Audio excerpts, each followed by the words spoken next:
Il existe une quarantaine de types de staphylocoques. Découvrons ensemble les symptômes et les causes du développement de ces bactéries.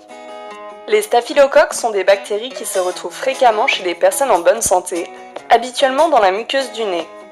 La bactérie peut ensuite coloniser d'autres régions via les mains et en particulier les parties humides du corps.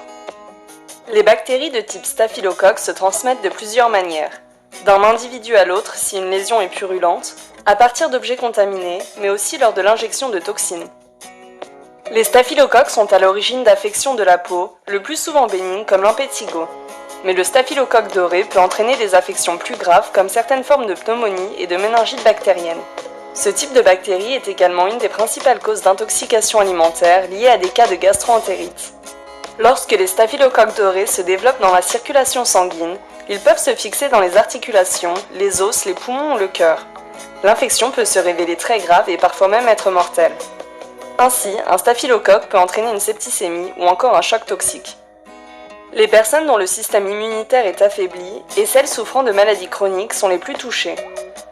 Avoir une coupure et être en contact avec une personne infectée, être hospitalisé, des brûlures mais aussi des plaies chirurgicales ou encore des problèmes de santé tels que le diabète peuvent favoriser le développement des bactéries. Les infections cutanées peuvent être traitées localement ou par drainage.